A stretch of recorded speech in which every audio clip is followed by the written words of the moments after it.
Somewhere online, a man built a marketplace so large it processed more money than most small countries. A crime group offered kidnapping as a subscription service and actually delivered.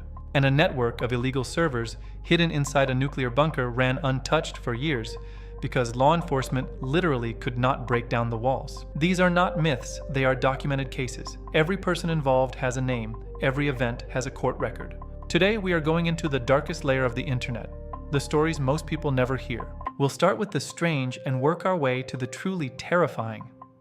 Story 1: the marketplace nobody was supposed to find. Most people have heard of Amazon. You search for what you want, add it to your cart, check out, and it arrives at your door. The whole process takes minutes. Around 2011, someone looked at that system and asked a disturbing question. What if you built the same thing, but for things that were illegal? That question became Silk Road. The man behind it was 26 years old. His name was Ross Ulbricht. He grew up in Austin, Texas. By all accounts, he was thoughtful and idealistic, a physics graduate. He believed people should be able to buy and sell whatever they wanted without interference. Silk Road was his answer to that belief. At its height, Silk Road hosted thousands of vendors and served hundreds of thousands of customers in dozens of countries using Bitcoin. Then Ulbricht made a mistake, a small one. Years before launching Silk Road, he had used his real email address to promote the site on a public forum. In October 2013, FBI agents arrested Ross Ulbricht in a San Francisco public library. They grabbed the device before he could encrypt anything. The back end of Silk Road was open on his screen. Ulbricht was convicted of drug trafficking and money laundering. He was sentenced to 2 life terms in prison without the possibility of parole. But Silk Road's shutdown didn't end the market. It simply opened the door for someone who believed he could do it better. Story 2: the upgrade. When the replacement became the monster. The man who built the replacement was named Alexandre Cazès. He was 25 years old, Canadian, and had studied Silk Road's collapse. He believed he understood exactly why it had failed. By 2016, Alphabet was processing an estimated $500 million in transactions every year. It had grown to be roughly 10 times larger than Silk Road ever was. The mistake that ended it was almost embarrassingly simple. Cazès had sent welcome emails from a personal email account, one tied to his real name. One user had saved the email. In July 2017, Thai authorities arrested him at his home. He was actively logged into Alphabet's administrator dashboard. Cazès died in a Thai detention cell 6 days later. Authorities ruled it a suicide. Story 3: the server that wouldn't break. The nuclear bunker that became the dark web's backbone. Every website runs on servers. Illegal sites can't use professional data centers. Then a man named Herman Johann Zent decided to make it stop working. His philosophy was simple. No questions asked, no content policy, no cooperation with police. He needed something defensible. Walls nearly 2 meters thick, blast doors made from reinforced steel, multiple layers of internal chambers. He brought in guard dogs to patrol the corridors around the clock. He called it CyberBunker. In 2007, they returned with a SWAT team. The team spent hours attempting to breach the bunker. Standard battering rams failed. The locks couldn't be disabled from outside. The bunker held. The operation finally ended in 2019.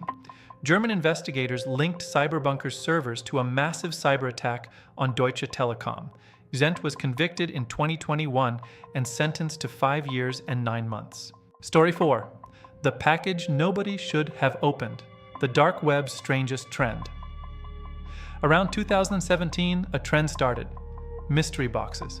You might get something valuable, you might get junk. Someone on the dark web noticed. The boxes that dark web buyers received contained things that had no innocent explanation. Items that should have been in evidence lockers or medical disposal facilities. Someone knew where to get them. Story 5: the group that made kidnapping a service.